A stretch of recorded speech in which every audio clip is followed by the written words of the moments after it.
There we go. Okay. So there's been a couple of questions. People have said that they didn't really understand because I could not stop for death. And I don't make apologies for that. I don't like to do a lot of explanation before you guys give a chance to, or get a chance to look through some of the poems and have your own opinions. I have the habit, if I'm reading something, I'll also kind of verbally annotate, and that kind of puts things in your head, and I don't want to necessarily give you stuff to regurgitate. I want you to think. I want you to be able to think on your own, using your experiences and things before we even go over those things. So let me put this up a little bit larger. I don't really need it if you guys are all on board, but I just like to have it in case somebody walks in. Find my cursor. There it is. Okay, so and this is not really hard. Just a question real quick. The poems that you've read already, pretty much, and you'll see a lot, if you read a lot of, or read a lot of Emily Dickinson's poems, they're in stanzas of 4 lines, quatrains, right? So why do you think she writes with these stanzas? Just a quick question. Is there a purpose in it?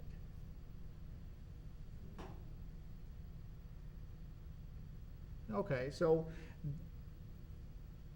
at during the time period, a lot of the poetry, a lot of the poets followed, I wouldn't say certain rules, but they actually stayed in a box, so to speak. The poetry coming out of Europe, for instance, was very pristine, very elegant, and it flowed. And I think, to a certain extent, Emily Dickinson wanted to follow that. So if she wanted people to read her poems, then that's something that they were used to, and I don't think she curved from that. But to say that would be kind of misleading too, because she did curve from what the standard poet style is.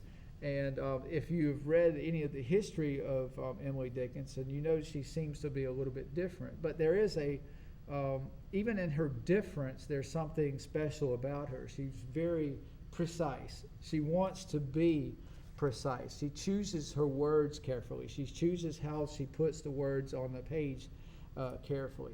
Even though we don't see rhyme, there is some sort of rhyme there. What you heard John Green yesterday talk about, a slant rhyme. And you'll see it in the poem we're about to read, Because I Could Not Stop for Death. She does other things too. She uses all the devices that are normally seen in poetry. She'll use personification, and I think that's a huge one that we see in Because I Could Not Stop for Death. Personification, imagery is very prevalent in her poems, and what's weird, I think the weirdest thing about her is, imagine if you were supposedly secluded in your home or just in your area. The things that she writes about seems to be larger than just the box that she lives in, or even the community that she lives in. So she's very knowledgeable. So she's a very keen observer, but she's also reclusive, and I think that's something we have to consider about her. I was watching, because of the debacle today with Canvas, and we couldn't get on. So first period, I just threw on an Emily Dickinson. All right, believe it or not, there's an Emily Dickinson movie, and it's on Amazon Prime, and I was able to pull it up and just play that. And I haven't seen it before. I just kind of played it and did other things and could hear her talking and stuff. The editor of this movie shows her almost change and become defiant. Not defiant like wildly so. I'm going to step out of the bounds, but her influences were her friends, and there was one particular friend who said, hey, look, I'm not going to go to church. Why do I go to church? God is everywhere. Just kind of weird stuff because this is a church family that Emily is part of. So she's seeing this kind of rebellious attitude, and she kind of goes through that. We also kind of see it in her poetry. Her poetry would not be popular with her religious family, would not be popular in her church, just because of the things that she talks about. So let's look at Because I Could Not Stop for Death. And I don't know at what age that she probably wrote this. Her work has been studied so hard. They actually brought in a handwriting type expert, also a forensic type scientist, to determine the age of the lead that she used when she was writing, or the stuff that from her pages, so that it could actually put her poems in a chronological order as she wrote them, which is kind of weird. Kind of expensive, but they wanted to see what, as she was, what time period she was writing these things, which I think was fairly interesting. There's a lot of people who say, I disagree with that. Let's keep it thematically. Let's keep these poems together thematically. So she's writing about death when she's 20. Even if she's writing about death when she's 40, let's put those all together, things about death. And I think a lot of people tend to do that. But when we do it chronologically, like they talked about, then it becomes, and I'm going to try to get better sound for the recording. There we go. When we, I didn't mean to be broadcasting out there on the thing, so out loud on the speakers. So when we do it chronologically, we get to see her mindset as she grows older. What's going through her mind personally. So again, I don't know the age that she did this, but you see it on your screens, and you've worked with it earlier, so let's kind of clear up some things. So this is Because I Could Not Stop for Death. Because I could not stop for death, he kindly stopped for me. The carriage held but just ourselves and immortality. We slowly drove, he knew no haste, and I had put away my labor and my leisure too for his civility. We passed a school where children strove at recess in the ring. We passed the fields of gazing grain. We passed the setting sun. Or rather, he passed us. The dews drew quivering and chill, for only gossamer, my gown, my tippet, only tulle. We paused before a house that seemed a swelling of the ground. The roof was scarcely visible, the cornice in the ground. Since then, 'tis centuries, and yet feels shorter than a day. I first surmised the horses' heads were towards eternity. All right, so real quick, what is the theme of this poem? That should be like immediate. What's the theme of the poem? Death. One word. And we see it at the very beginning. I hate every time I scroll up, I get that other thing. Because I could not stop for death. It's about death. What's being personified in the first stanza? Because I could not stop for death, he kindly stopped for me. The carriage held but just ourselves and immortality. All right, sorry. I had to do that real fast. What's being personified? You just answered it with theme. Say it. Death, right? So death is being personified. What's also being personified? It's not as obvious, but it is obvious. It's like painted on the wall. It's like a big yellow spot on a big dark blue background. It's like it's there. The carriage. All right, and I'll tell you why. So I was leading into this. She capitalizes in the weirdest places. Why is death capitalized? That's to be obvious because we just talked about it. What's being personified? Why is death capitalized? Because it becomes a character. Death is a character. It rides the carriage with her. It's taking her to the grave. So death, normally we would call death the Grim Reaper or something like that, right? If you watched any Brad Pitt movies from long ago, Joe Black was the Grim Reaper. And all right, so just watch Joe Black. It's a good movie. It's a good chick movie. So it's a date movie, date night, something like that for me and my wife. So dark, but good. So, all right. Because I could not stop for death, and he kindly, is death kind? No. Death is never kind. When can death be kind? When's the only time that we'll ever find death kind?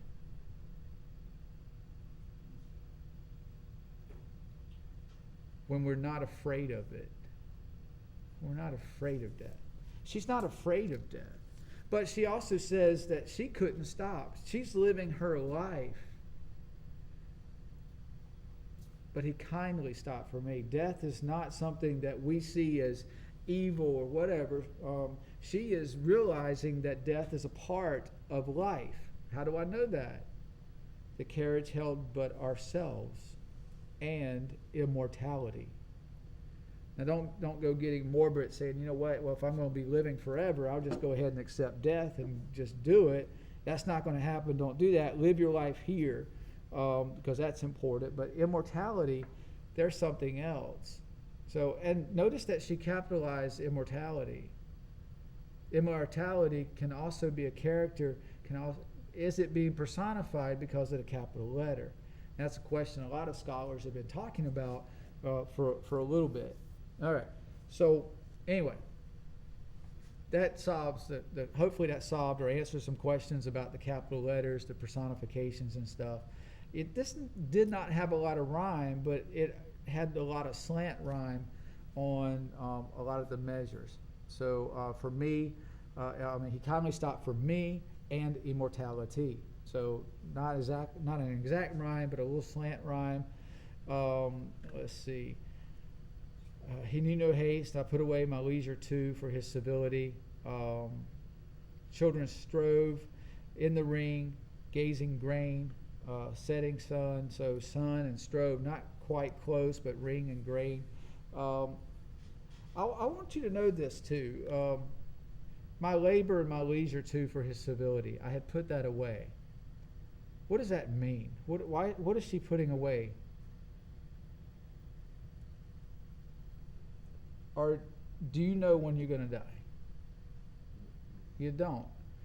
Emily Dickinson's pretty busy every day writing poems and doing her stuff. People in the midst of life die. Suppose they get sick, not die. Let's look at it not on a death scale, but look at it on a sick scale. You're living your life.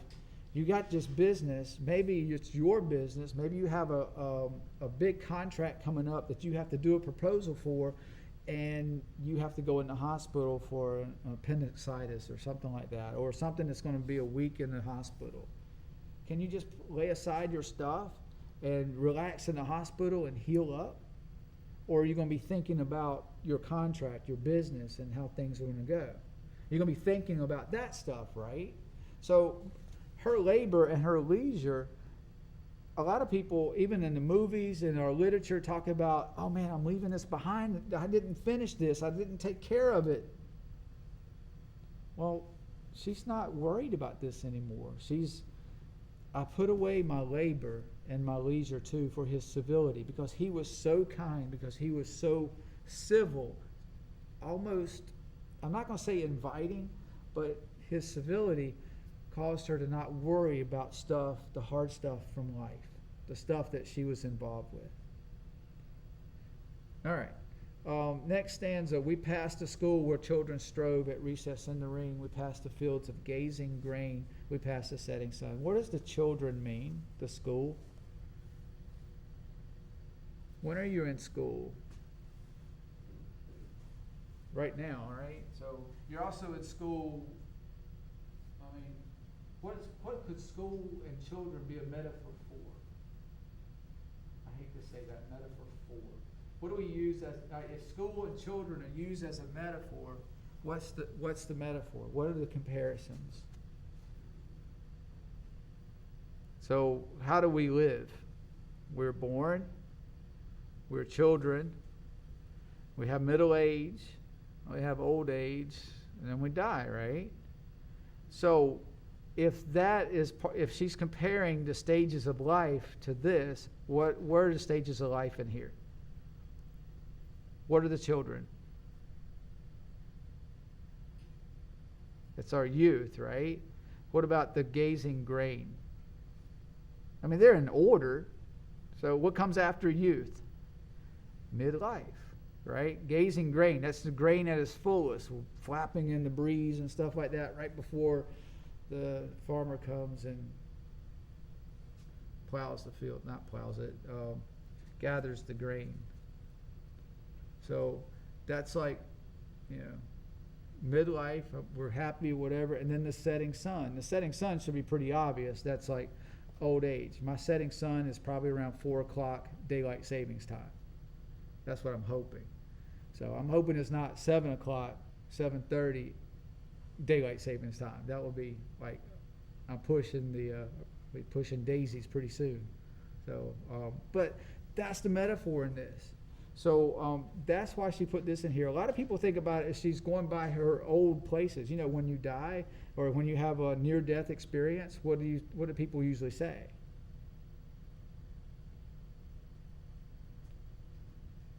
My life just flashed before me, right? So there have been people who looked at this and says, oh, she's just reflecting back on her life. Well, that may be so, but she's also, you know, looking at, hey, I've lived a full life, and now the setting sun. Or rather, he passed us. And I thought this was interesting too. If you're looking at this poem, all her stanzas, because I could not stop for death, begin with an idea.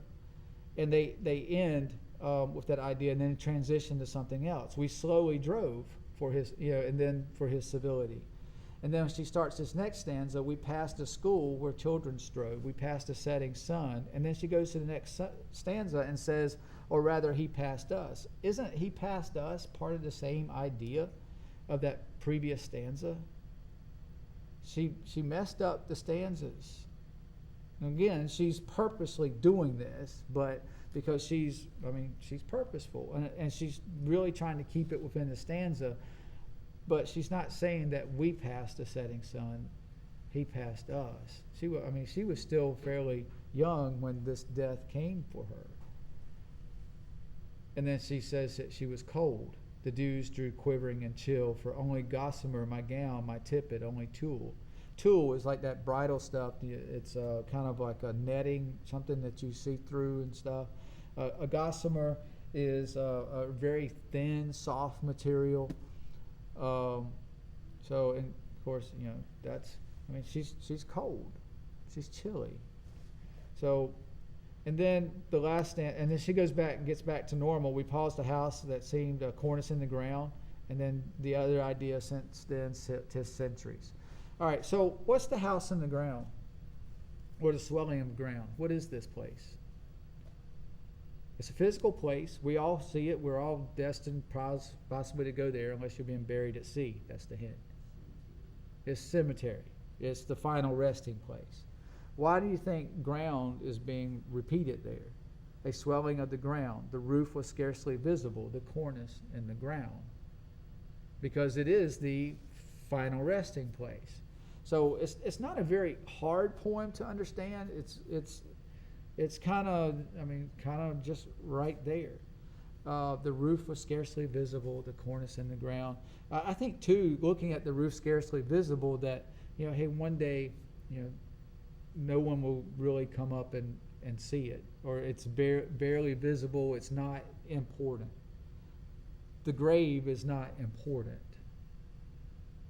It's this, the final verse or final stanza, that's important. Since then, 'tis centuries, and yet feels shorter than a day. I first surmised the horses' heads were toward eternity. What's the most important part of this poem? The theme is death, but what is death? Death is immortality. The horses, the carriage, were taking her towards eternity.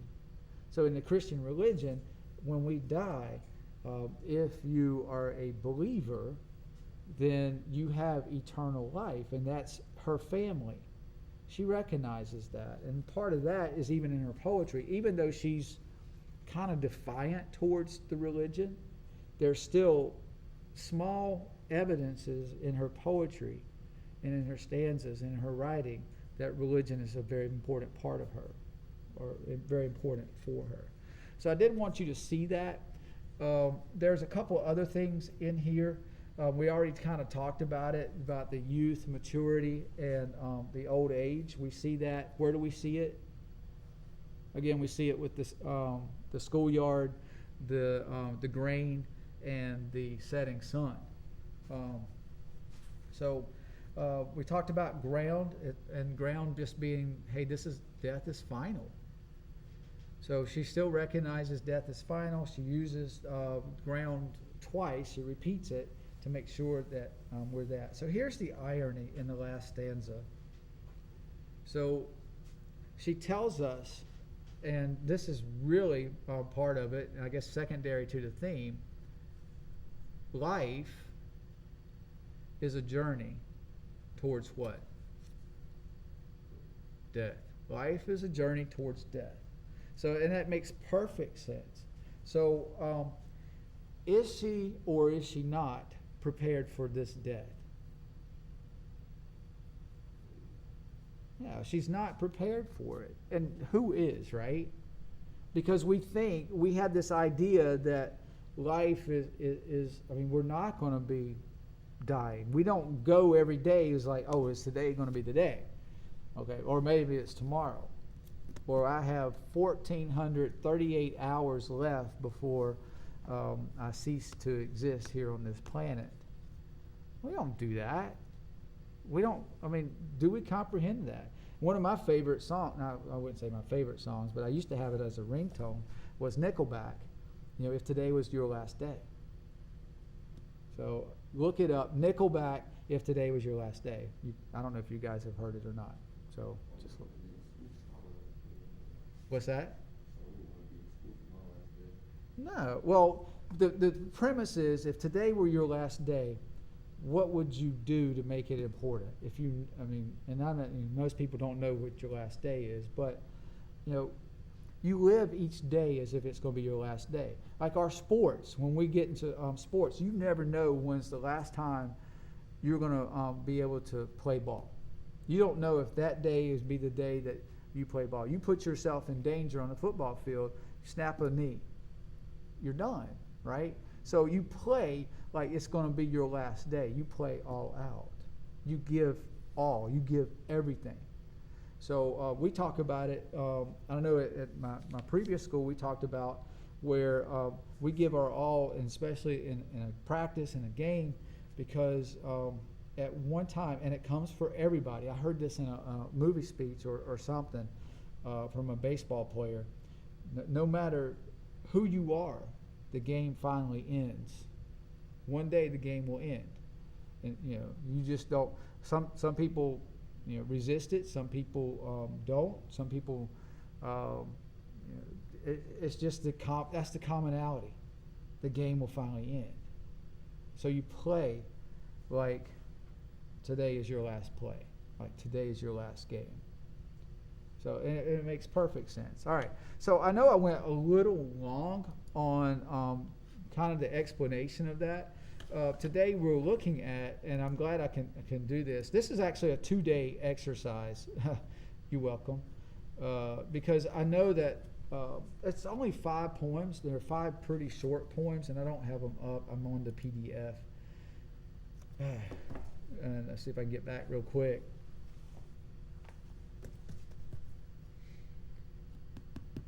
The Soul Selects Her Own Society will be the first one. Poems of Emily Dickinson. So, and again, I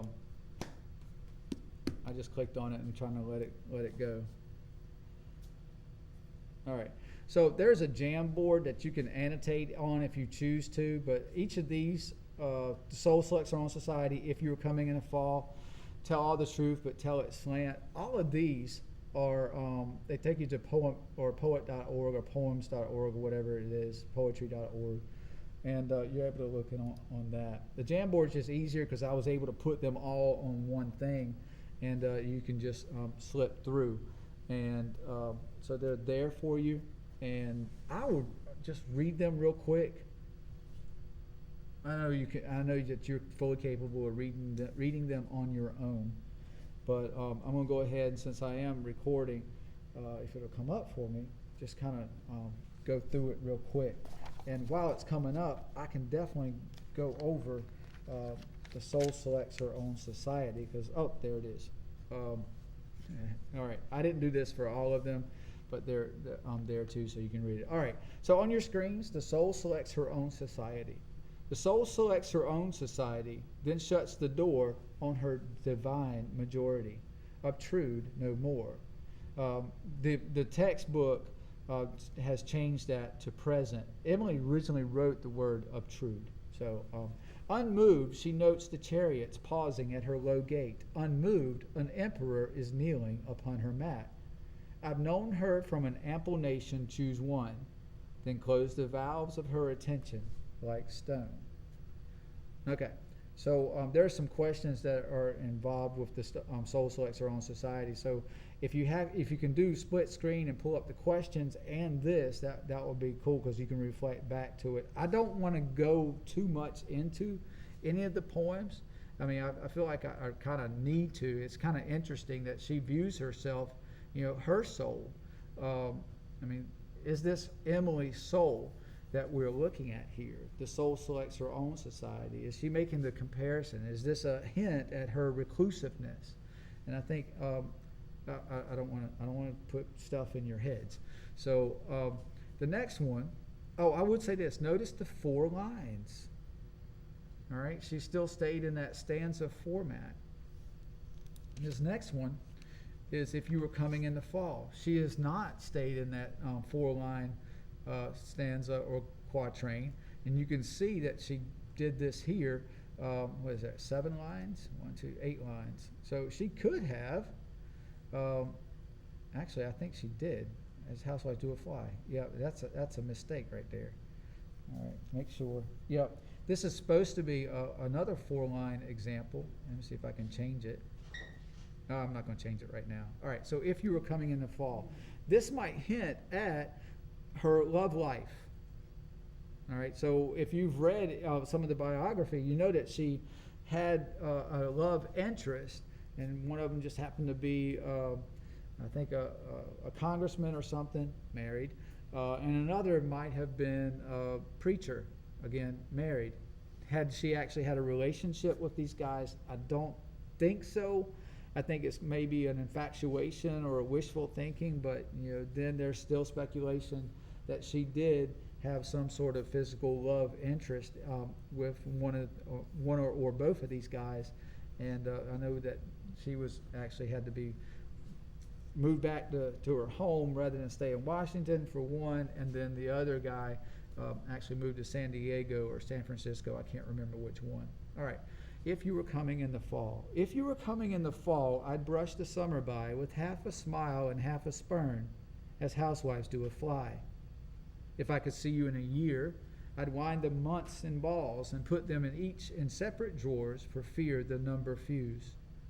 If only centuries delayed, I'd count them on my hand, subtracting till my fingers dropped into Van Diemen's land. If certain when this life was out that yours and mine should be, I'd toss it yonder like a rind and taste eternity. But now uncertain of the length of this that is between, it goads me like the goblin bee that would not state its sting.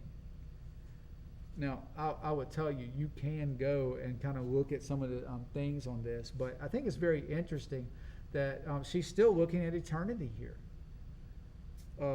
Just kind of notice that. If she knew that she's going to be with this person in eternity, what would she do? She'd go ahead and toss her life out. I thought that was just very interesting. She's kind of morbid, but she's not. She is not trying to contemplate taking her own life at all. So a lot of this has to do with her emotion or emotional state. Tell all the truth, but tell it slant. It's kind of my favorite one. The easiest way to explain it, and again, this is not in stanzas, so it really isn't. The easiest way to explain this is this. I think I did this before earlier in the semester. If my wife had been in an accident, would I want someone to come in and tell me directly, "Hey, your wife was just killed in an accident"? I mean, if that was the truth, that would be a horrible truth, and it will be too bright for my superb surprise, according to the thing. I would not be able to handle that well, but I will be able to handle your wife has been taken to the hospital. It'll be tough, but I would be able to handle that better than the whole truth, if it would have been an accident. So tell all the truth, but tell it slant. Tell all the truth, but tell it slant. Success in circuit lies. Too bright for our infirm delight, the truth's superb surprise. As lightning to the children eased with explanation kind, the truth must dazzle gradually, or every man be blind. And it makes perfect sense. So I'll let you dive into it. Apparently with no surprise to any happy flower, the frost beheads it at its play in accidental power. The blond assassin passes on. The sun proceeds unmoved to measure off another day for an approving God. I will say this, the blond assassin is the sun. Just so that you know on who is the blond assassin taken care of. So who's he killing? So certainly not the flower. Again, I do want to tell you too, just to note, have you noticed the titles? The titles of all her poems are the first line of every single one of her poems. She didn't title her poems. So after they found them, they just used the first line. It's kind of like what Google Docs do when we're writing stuff and then save them. If you don't actually give it something to save as, it's just going to do it that way. Or, well, actually, it says untitled document, but if you click in there. All right. Last thing, success is counted sweetest. Is that the last one? It is. All right. So, and this is not necessarily my favorite. It's kind of like my second favorite, except when it gets to the war part. But I like this first, again, quatrain. I like this first set of 4 lines. Success is counted sweetest by those who ne'er succeed. To comprehend a nectar requires sorest need. Not one of all the purple host who took the flag today can tell the definition so clear of victory as he, defeated, dying, on whose forbidden ear the distant strains of triumph burst agonized and clear. So, and that's pretty obvious, to get so close to something, to almost win, and not to fail, to lose. Who counts winning more important? The ones who win or the ones who almost win? And I'll leave you with that. All right, so you do have some questions. They're on a PDF. I had trouble getting it up. Hopefully you won't. And actually it's going up a little faster for me now, so that's good.